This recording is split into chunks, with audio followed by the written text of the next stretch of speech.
if you are an owner-occupant purchasing a single-family home, a condo, or a duplex, the minimum down payment is 5%. So that's if you will be living in the property. Obviously, any mortgage broker is going to guide you to that through the process. And if you're not living in it, if you're buying it for investment, you would have to put 20% down. You'll never be in a loss if you own a property. That's my opinion, and I'm sticking to it. So. That's why people choose brokers as well, because a vendor who lived in his house for 50 years and did every repair possible, but as a buyer, the buyer doesn't like the repair he did, and he's going to be gutting the whole house. If those two are in contact with each other, directly saying, look, I want to gut your kitchen, it's really not nice, that old oakwood kitchen, some vendors are going to take it to heart. So that's one thing where to negotiate for yourself, sometimes, a lot of the times, principle and emotion does get in the way. Okay, Anthony, nice to have you on. Thank you for coming on to the podcast. And could you please introduce yourself? Let us know what you do and how you got into what you're doing. Yes, thank you. Thank you for having me. No. My name is Anthony Cristiano. I work with Remax Alliance in Montreal.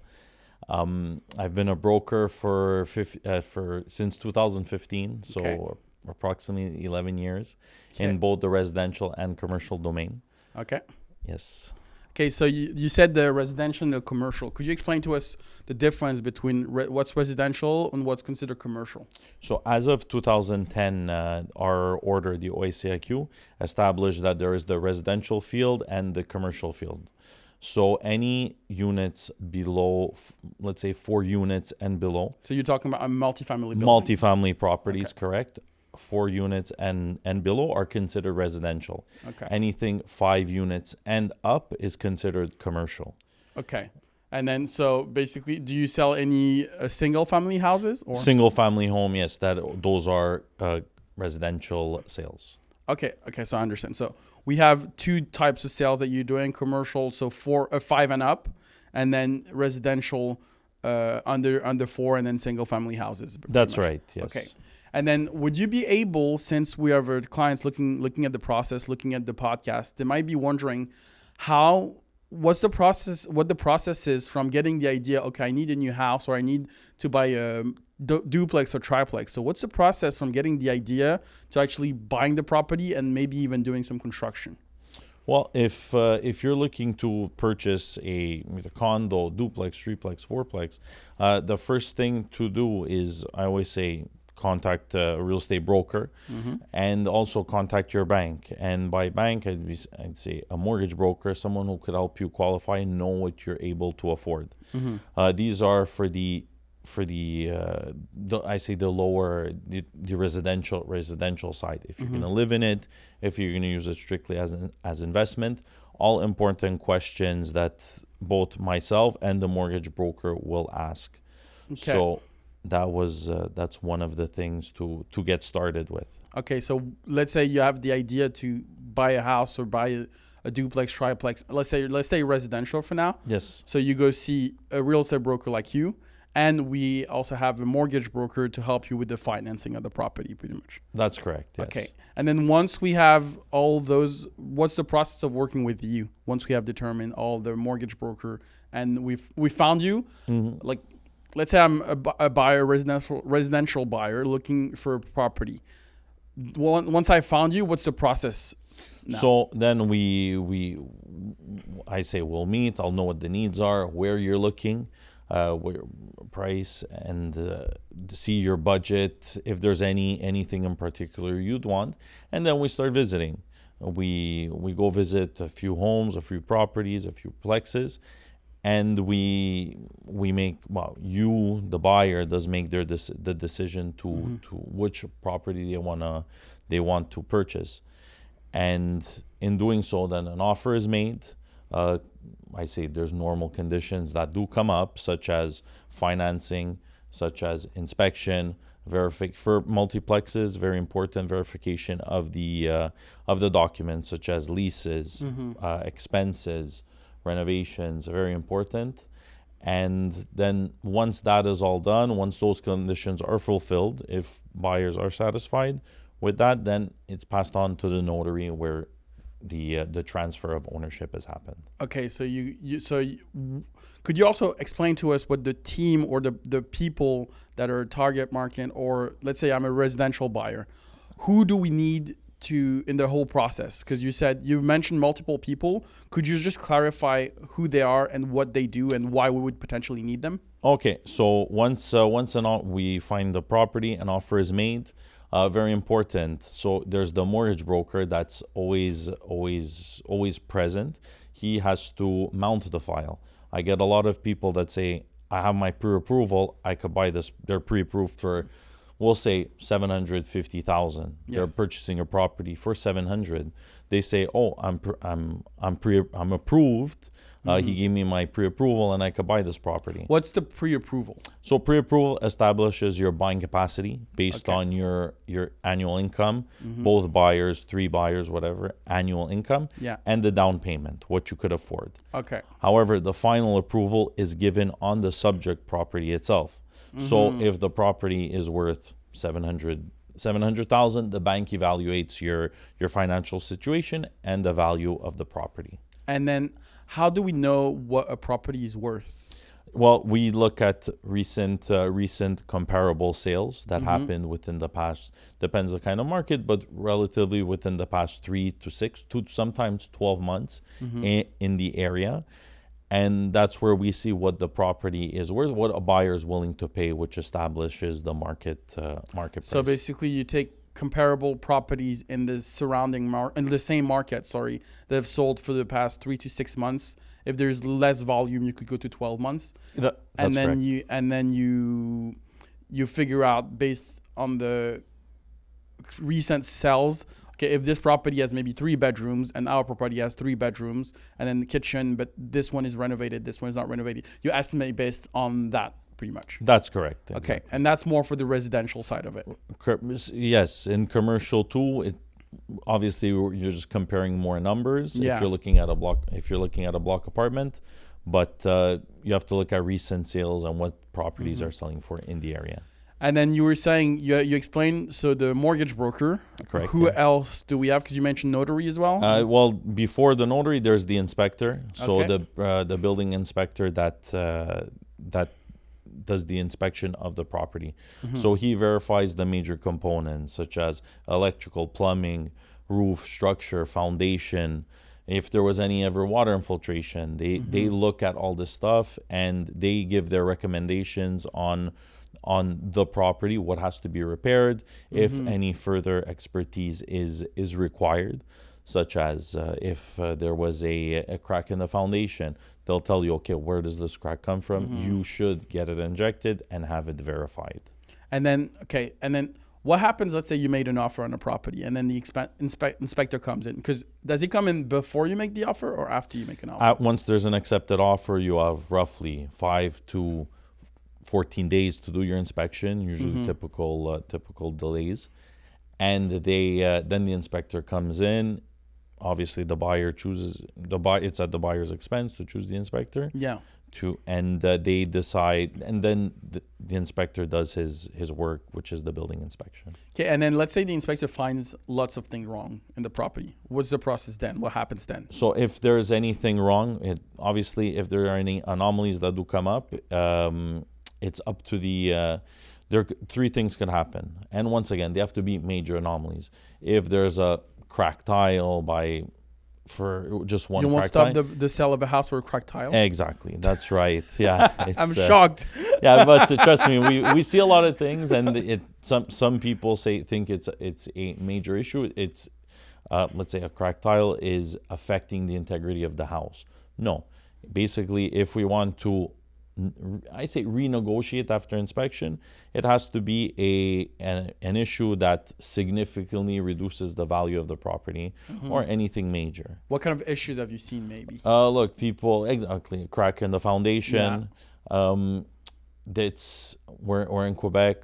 Hot, cold, gel, dégel happens. The open part of your foundation, such as a window or door, it's quite common. There's going to be a crack in the foundation.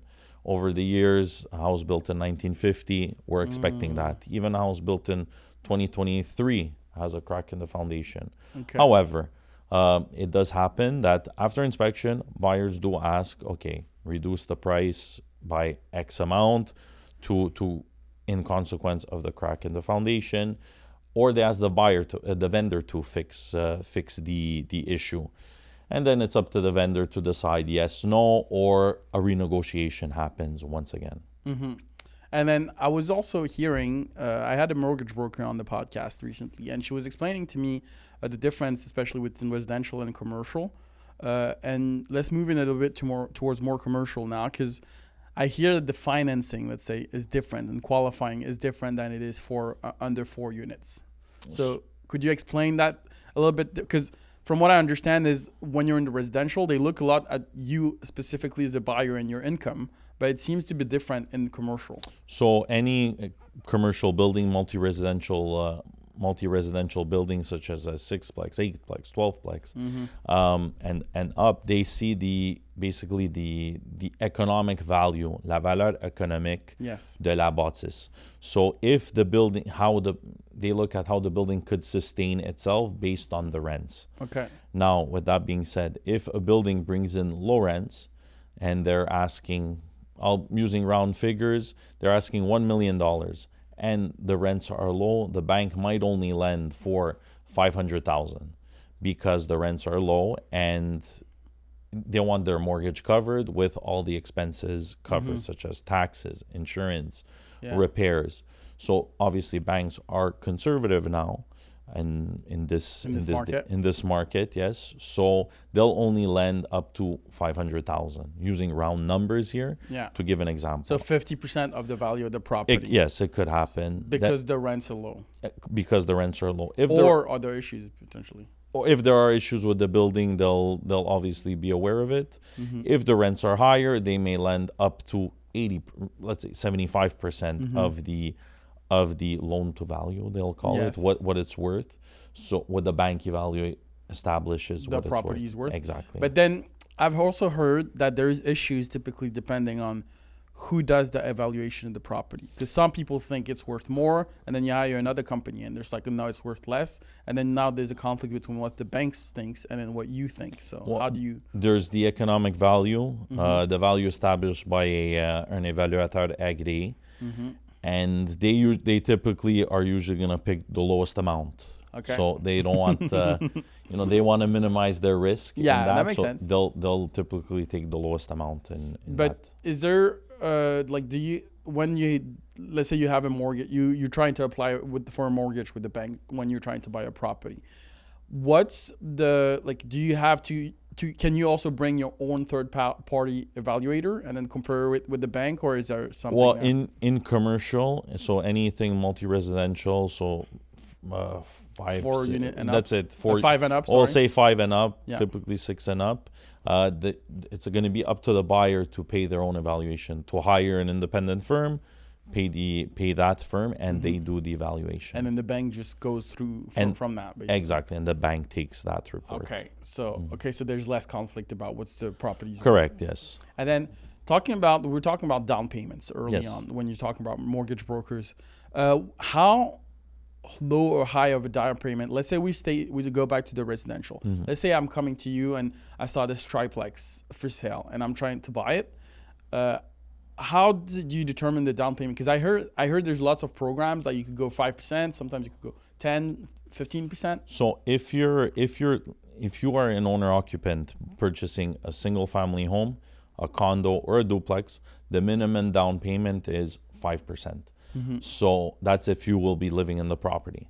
Obviously, any mortgage broker is going to guide you to that through the process. And if you're not living in it, if you're buying it for investment, you would have to put 20% down.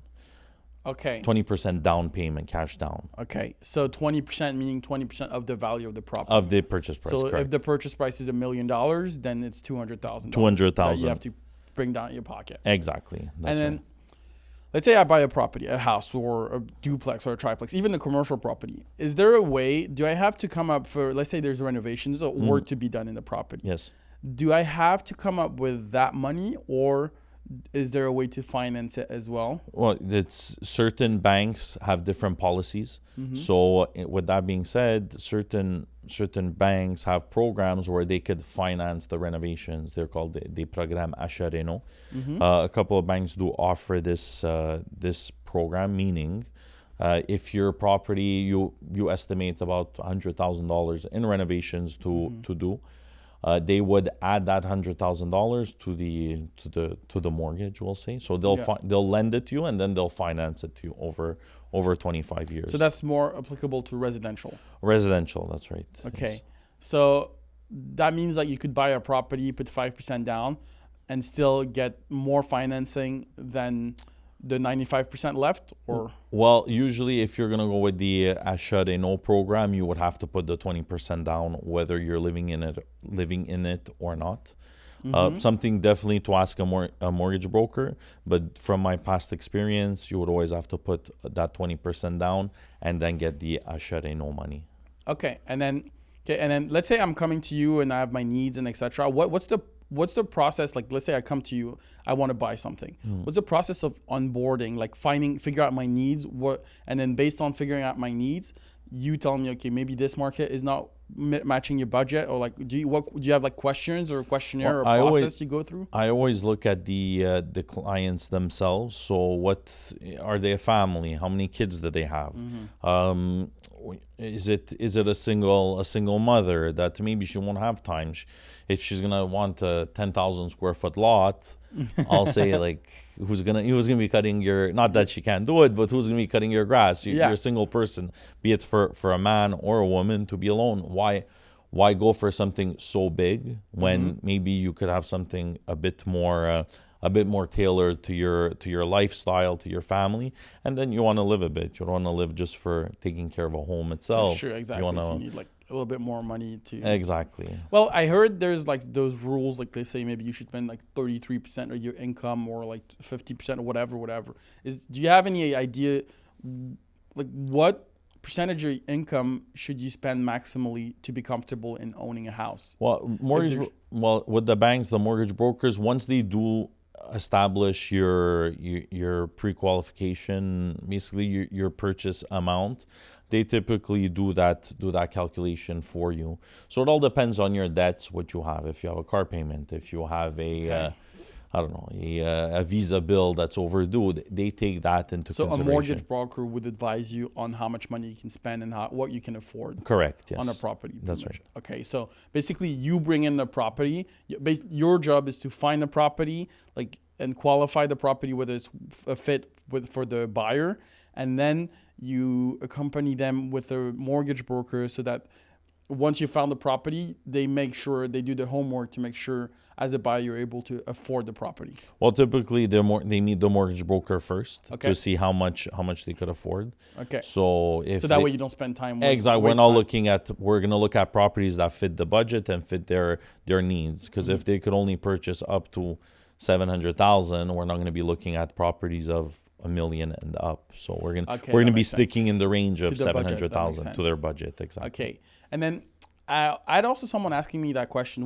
There's a difference between condo, apartment? Like, is there a difference between the two, or why do we say condo for a type of apartment? And then like, what's the difference between a condo and an apartment? Well, an apartment is usually based out of a well, I'll go back the other way. A condo is a fraction owned in a building. That's a fraction that many owners own in one whole building itself. Yeah. An apartment, we'll say, look, you could refer to it as an apartment too, but a condo is a fraction owned by a co-owner in a building itself. Whereas an apartment, typically, the way we know it, is someone that you're paying rent to. Yeah, okay, because my understanding was, as you said, a condo is you have a conseil d'administration because everybody's owning the property, and then there's multiple people owning, and then an apartment is like, in my head, it's like someone buying a building, and it's like one owner that rents it out to people. Exactly. Okay, and then do you see any advantages in going, because some people are debating, okay, do I buy a condo or do I buy a house, and then what's the advantages to either one? So, do I buy a condo or do I buy a house? My answer remains the same. It all depends on your financial situation, what you could afford, where you want to afford. Mm-hmm. And I always tell people, you have to get in, like, just jump into the real estate market. If you could afford 500,000, using a round number once again, it might be hard to find a home in Montreal, a 3-bedroom home in Montreal. Yeah. I know. So I say start smaller, or you would have to go further. Or maybe you should have been born earlier. Or born earlier. Yeah, that's can't change that now. So, or you have to drive further if you want to purchase for cheaper. I'll say maybe get something you like. You'll have to go further north, further south, or further east, further west. So stay away as you move away from the center. Prices typically tend to go lower. It's what we see too. So yeah. And then let's say I buy a house or I buy a multifamily building. Doesn't really matter for that question. But let's say I buy something like that. Where should I put my money? Let's say I have a budget for renovation. Is there like an area of the house or the apartment that would make more sense to put money into in terms of appreciation in the future? Well, obviously everyone always sees kitchen and washrooms too. But also make sure that the bones of the house are good. So structurally that you're not having any issues on it. Windows, doors are very important, both for resale. You're never going to lose out on it. Okay. But also for energy efficiency, the look, the comfort in your home too. You consume less electricity as well. Exactly. So you if you're looking at aesthetics inside, I say worry about more the outside first, and then after the inside, worry. I wouldn't say make it be secondary, but try fixing the issues outside first. Roof, windows, doors, along those lines, and then after move inside. Definitely, if your kitchen isn't functional, you have to eat somewhere, so you don't want to. And then, is there an area you're more familiar with, or you prefer, or just generally of Montreal, or do you have a market that you prefer? Well, great. I work in the Greater Montreal everywhere since I started in real estate. I'm born and raised in Rivière-des-Prairies, RDP. Okay. But I do see different areas, been upcoming areas from what I see. So anything along where the blue line, la prolongation de la ligne bleue du métro, I see that a lot of those areas are definitely booming, that people are looking to stick around those areas. I was hearing the blue line prolongation. Hasn't this been planned for like the last 30 years or something? Yeah, it's I know, nice. It's fine. It's finally happening. Yeah, it's happening. We saw a shovel go on the ground. So yeah, but at least people do have their property value appreciating, thanks to that, right? That's right. Okay. And what we have, you typically see, once again, as you move away from the center, properties, people tend to areas away from the downtown tend to develop and be up and coming. So downtown became was the hot spot. Then Plateau started becoming big, and the Village started becoming big, and Rosemount started becoming big. Villeray. So now, if we're looking after Villeray, you're looking south of the metropolitan Saint Michel, where there's the blue line that's really extending, and that area is definitely becoming a hot spot. So okay, and then have you ever do you also deal in, because I know people who buy houses in Montreal. Let's say I bought a house in Montreal or the surrounding area because it's so expensive in Montreal. And then is there a way to do you also advise them on, okay, I'll rephrase my question. So I see a bunch of people buying houses in Montreal, and let's say they've owned the house for 10 or 15 years. Yes. Do you also help them find, because I know people having chalets, because it's a big culture thing here in Quebec that people want to spend their weekends in chalet. Is there a way they could use their existing house to help buy a chalet they might want to buy in the near future, let's say, if they have equity, let's say, in the house? Exactly. So let's say you do have equity on the house. You could take that equity out and help for the purchase of the chalet. So definitely you could do that. Depends how much the chalet is worth too. So you could either take that equity or Yeah. But what could I well, let's rephrase the question because it's maybe better in general. Like, let's say you have equity in your house. Is there like any strategy to get that money out? Because I know there are different ways of getting that money out. Well, once again, contact either Mortgage your broker. bank, mortgage broker. They'll be able to do a refinance of your home based on the new value of your home and see what you could borrow it, what amount you could borrow on your house. But you could even still buy another property with that value. Exactly. So they could come see you. Let's say I have a $1 million house. I owe $500,000. So I have 500,000 equity into it. Then I could still come see you and put like 250 down on the new house, and then. That's right. Okay. Yes. Okay, and then. Because I see there was a big boom in 2020 with flips a lot. And is there, what are your thoughts about house flips and buying a house that's been flipped? Is there something you'd look at more carefully if it's a flip, or is this? Well, like any home, you want to look at. You can't see behind a wall of a house, so you want to look at any signs. So. By signs, we're saying, okay, is there any water traces, water infiltration? What was done with the flip of the house when they purchased it? What was it like? So we want to see, obviously, the house. Is there any issues with it at first glance outside, and then inside too? We want to look if there's any signs, any anomalies that are noticed to it. So okay, and. So I've been talking a lot about buying, but you do also sell, obviously, properties. Yes. So let's say I have a house. It's in Montreal, and it's worth $4 million because it's Montreal. And then,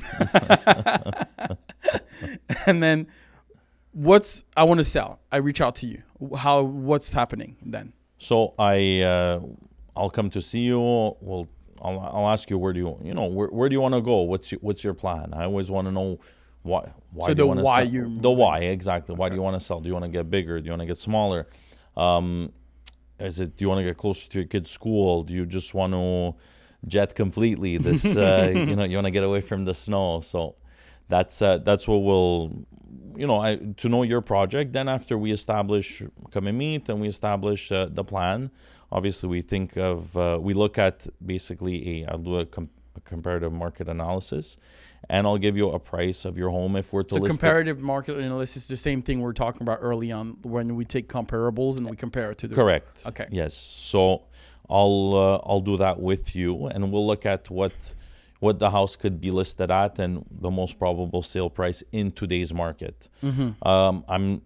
Sometimes people ask me, and they go, Anthony, how much next year? How much is my house going to be worth? The question is, I don't know. I don't know. It could either go up, it could go down, it could stay could stay stagnant. I mean, the rates could go up and down, or correct. You could have Trump coming in and then give you tariffs. And that's it. Then after everyone goes crazy.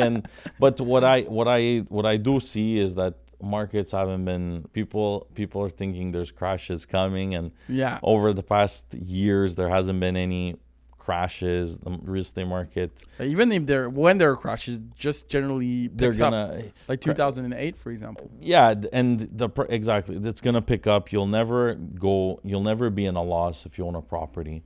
That's my opinion, and I'm sticking to it. So. All right, and then. Okay, so I have a house. If I summarize what you just said. So let's say I have a house for sale. I come to see you. Then you come and meet me. And then you ask me first about the why. Like, why am I selling it? And if I have a house in Montreal for $4 million, I'm probably going to Florida if I'm selling it. At least that's what I hear that Quebec people do. A lot of them are doing that. At least you'll have the sun and the beach. So. Exactly. Okay, so then once you figured out the why, you do a comparable analysis to figure out. We'll establish a price of your house. Both yourself and myself, we have to agree to it. I'll recommend an amount. Obviously, if your house is worth, we said $4 million, and you want to list it at $6 million, we're going to be a bit off. You're going to be away from the competition in a bad way. Yeah. You'll burn your house, not burn it literally. But what does that mean, burning a house? So you're going to become inventory. People won't come into your house. You'll just basically help sell other homes that are your competitors at the time that the next house is going to be listed right. Buyers are going to go buy that property. Okay. And then what are strategies to help market a house? Like, how do you approach it? Because I've seen open doors, or what's the strategy to help market a house? So the strategy to market a house, a good presentation. So if you open up one of the real estate magazines, how you see a house in there, those are it's nice. it's hard for certain people. There's kids. I get it. I understand. I have kids of my own, so it's I know there's toys everywhere, but as much as possible, you're gonna have to clean up when you sell the house. So try doing it before, so you could optimize your chances of selling and getting the most possible. So how much budget should one plan for? Let's say, is there like $1 per square foot to take pictures and present it, or? Well, then I wouldn't say a budget for. But is there to list it? Because I imagine you have to hire a photographer. Exactly. So yes, then there's a photographer, professional pictures, video, drone shots. You want to show the area where it's located. If there's parks close by, if there's grocery stores, if there's just schools, you wanna mention that in the listing, in your listing, you want to be visual too. Show the buyers where they're buying. Obviously, a good staging, like I said. Price, very important. Don't shoot for so high when your properties like yours are selling for $4 million. Don't shoot for $5 million, because obviously buyers are not gonna go for that, exactly, because it's way too high in the market. But I guess what you were saying in the term, it helps the competitor, is like probably compared to your house selling at 5.3, then maybe he gains. If you sell 5 million and you're in the market of 4 million, maybe your competitor could gain 200,000 or 300,000 because you make it look better because you're just listing for 5. The buyers are going to look at what's sold. Yeah. So that too, they're going to see, okay, if your neighbor did sell for 4 million, and then if everyone's overpriced, the buyers are going to say, look, I'm not going to buy any of them. But if you're well priced and closest as possible to what recent sales show, obviously if you did a certain extra to your home, take that into consideration. But if you added an extra $1 million in rentals on your house, unfortunately you won't get it back. But you did it for yourself, so take it as a good. I mean, you've lived in there, and there's a reason why you did it initially. Okay, and then I was thinking as we were talking, there's a subject I find that's people have a misconception about how you guys get paid. Like, how do you make your money? Could you explain to us the process of, like, how do you make money, and then who makes money, who's in there? Because people don't really know, and some people are like, oh, go just sell it on Duproprio, and then what's the advantages of going through a broker rather than just going on Duproprio? Well, if we're selling the if we don't sell it, we don't get paid. So that's the first thing. Whereas other competitive banners might take a flat fee from the start, and the property wouldn't be sold. Obviously, being in the real estate market, hiring a broker, you have access to both, not just to both, to basically a little over 13,000 real estate brokers in Quebec that do see your house. So that's something that obviously you don't just want one person to see your house or 100 people to see your house. You want thousands to see your house. You're listed on a bunch of sites that do have traffic for people looking for homes, like realtor.ca, Centris, Remax, and other websites as well. And obviously most of the sales do happen with brokers. A little over 95% of sales happen with real estate brokers. And who's the best person to purchase your house? Would be a buyer working with a real estate broker because they want to purchase. There's already intent because they've hired a buyer's broker. Exactly, that's right. They basically hired a broker to help them with the purchase of their home. Whereas if you're not with a broker, you lose out on on that volume and then exactly on that exposure. That's right. Okay, that makes sense. So the advantages of having a broker is, one, you get more exposure because there's a big network of real estate brokers around. But I was also hearing that there's also advantages because you know what to look for in leases as well. Well, we have the experience and the expertise that we have. It does show that we have to tell. Obviously, we have to say the truth there. We can't tell them, okay, the amount on that the guy upstairs is paying rent is, we'll say $1,000. We can't say no, he's paying $1,500. We have to really show that, okay, he's paying $1,000 prévu à l'appui avec un bail, excuse-moi. So that's what we have to give all the information. We have to be clear with it, and our information has to be verified. Okay, so you have a double check. Basically, the advantage is that, one, you have the exposure. Two, you have someone double checking their information. And three, you have the experience of having done this multiple times. Correct. So you can tell, you can feel, like the intuition of if something is off or not, or you've seen many properties, so you can even guess from the beginning whether or not something is or feels wrong. That's right. Yes. Okay. And at the end of the day, what people have to look at is what comes back in their pocket, even with selling with a broker. Still, you do end up getting more in your pocket selling with a broker because of the exposure you're getting. Whereas if it's like you're going fishing in a lake just with one fishing rod versus going, if you're in the same lake going net fishing and it's full of fish. So okay, so if I summarize what you just said here, is like, because of the exposure, instead of maybe getting $500,000 for your house, you could get $550,000 or. Well, yeah, you could definitely get.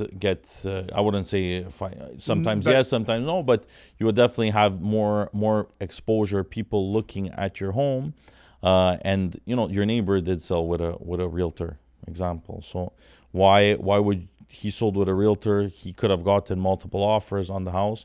Why not put yourself in the same boat as your neighbor? Your neighbor did go. Okay, so do you have any strategies?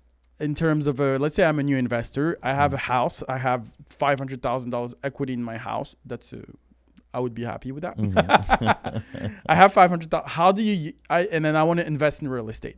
What could be my next steps? So if you want to invest in real estate, I would say obviously it depends what property you're looking at. But if you want to get an investment property, a small, let's say a 6-unit block apartment. Obviously, there's different financing programs that different banks offer. Once again, I could put you in contact with a mortgage broker that could help you with this and how you purchase the property. And then you would definitely just go ahead and take that $500K, put it as not all of it, maybe as least as possible, on a down payment on this multiplex, and then the multiplex over time. Your mortgage gets paid down, your rents do go up, and the property gets reevaluated. So you will then use that property as the equity in there, the equity on that property to purchase the biggest one. Exactly. Is there, because I've heard in the US 1039 exchange. So basically, from what I understand of that is, you could, let's say you have an investment property and then you're selling it, instead of getting taxed.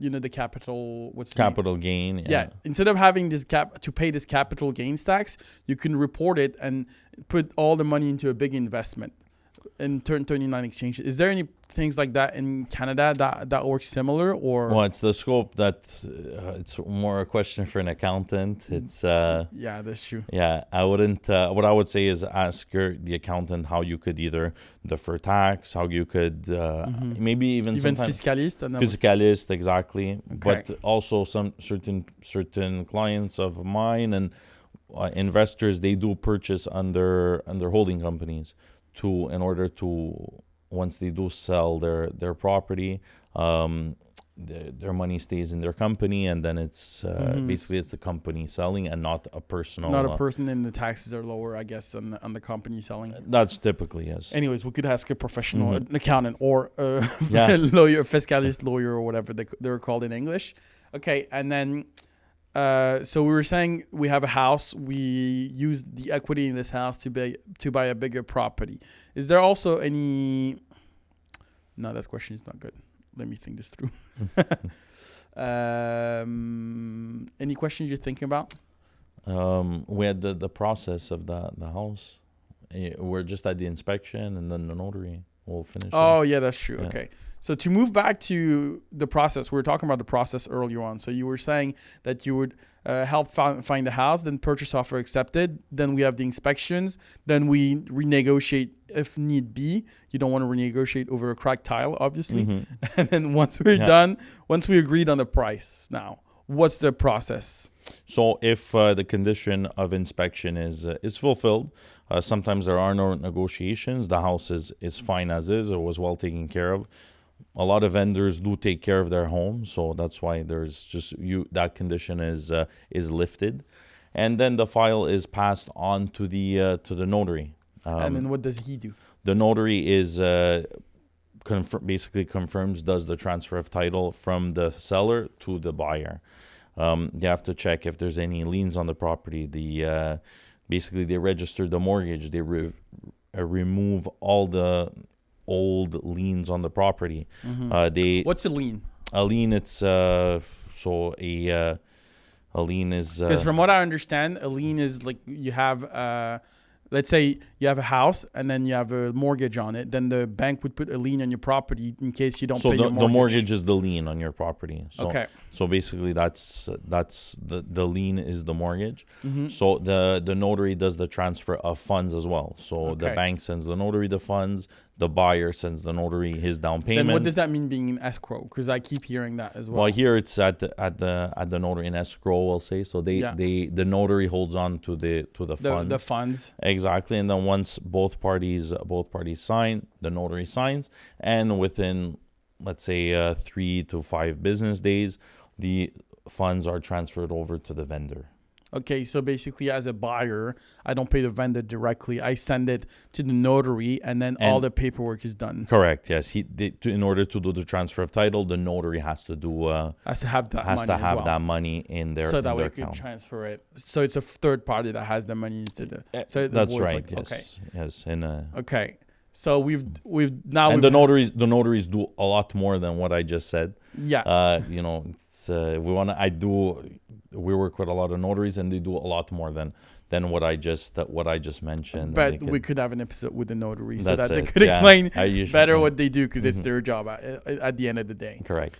Okay, and then so you were saying from what I understood, that the people that we need for the process is a mortgage broker that will help you figure out how much you can afford a property, and then mortgage broker talks to the bank, builds the file, and tells you how much you can afford for a property.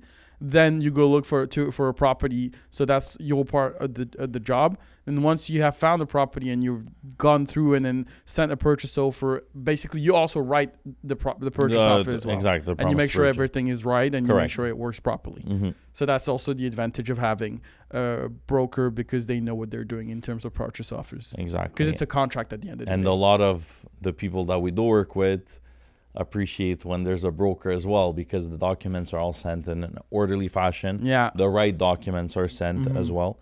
And everything, it's not like if there's no broker, notary has to just do a transaction, but there's no promise to purchase that's done. So they have to do all of this as well. So it adds a lot of work on the notary side, basically.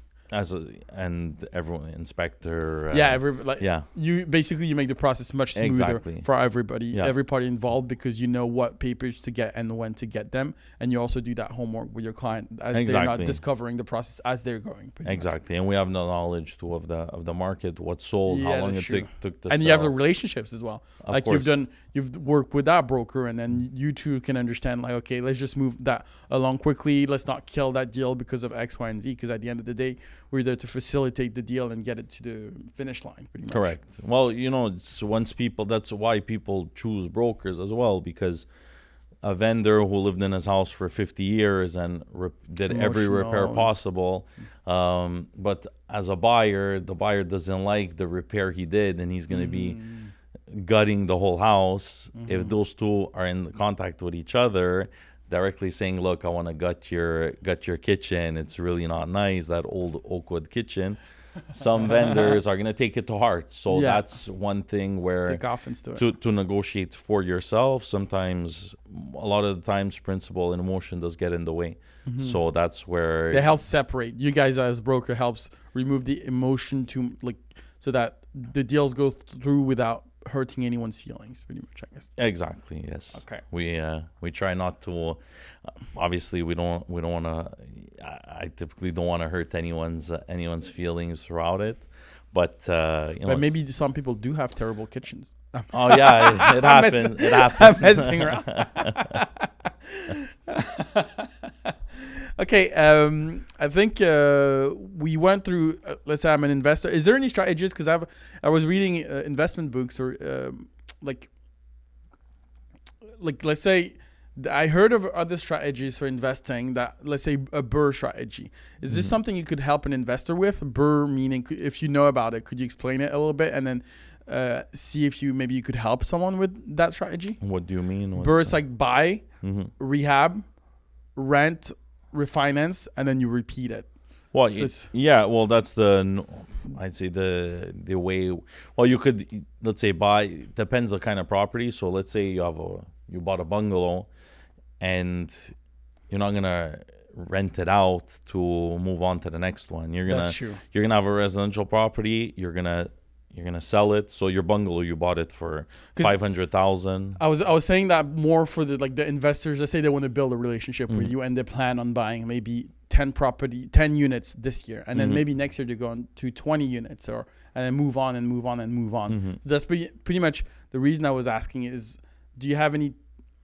Well, the people who invest like that, they would know what they're doing pretty much anyway. Yeah. So. Well, like if it's what I'm gonna say it. Yeah. What I will say is, if you have a bungalow, you purchased it in 2020 for $500,000, and over the years you got your mortgage down on it, so you have equity on it, into it, and you're gonna sell it for $750,000 in today's market. You'll have obviously a little around $350,000 on average, maybe obviously more than that, to in your pocket cash. So you'll be using that money to buy the next property. Okay. And that's what you could do. Maybe let's say you want something smaller, maybe a condo. Obviously, a bungalow and a condo, depends the area you're in, they might not be the same price. So if you downsize, you could have extra cash in your pocket to purchase maybe another investment. And then let's say, another question I have, let's say I'm a seller, or not even selling, I have my house already. And then can I go see a broker? Let's say I plan a renovation. Can I go see a broker to help me figure out how much my property would be worth after doing X or Y and Z renovation? Is that something that's doable, or do I just go see a bank, or what do I do in that case? Let's say. Well, once again, let's say even I'm planning to sell it. I want to do renovation. I'm planning to sell it. So I always say, most of the time, don't get into the renovation because you never know where it's gonna end. The reason why I say that, I don't know. I'm a builder. It always ends up on budget. I don't understand what you're saying. Yeah, I don't know. Everyone always blows never have extras in construction. We never have that. It never happens. Then you say, why not? We're there. We'll change it now. So then last thing you come to find out, okay, you start visits on your house, your kitchen you put in is a brown kitchen, and I want a white kitchen. It doesn't. Okay, so you don't want to do the work for the potential buyer because there might not be a fit. You won't make that money back in the short term, right before putting it for sale. Okay, so basically, maybe unless it's like a very obvious structural work or like to make the house structurally sound, aesthetics renovations are not really something you would recommend a seller get into, because the market is different, for people have different tastes. That's right. Exactly. Okay, and you might not get all your money that you've put into it back, right, at least in the short term, because of people might not have your taste, basically. That's right. Yeah. Or maybe just have good taste. And just, take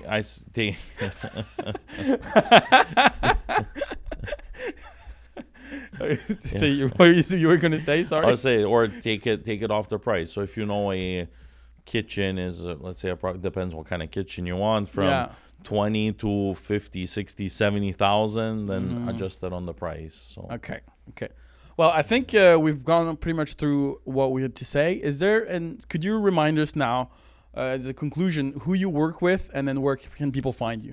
so and all those links will be in the description down below. So like I said, it's I've been a both commercial and residential real estate broker in the Greater Montreal, working since 2015. And both, like I said, multi-residential. 2015, so 11 years. You've 11 seen a lot. years, yeah. Seen different markets. Different markets. I remember when I started, we used to. Now too, we'll present offers in person, but it was more common back then. Yeah. Now a lot is done digitally, easy sign, electronic signature. Yeah.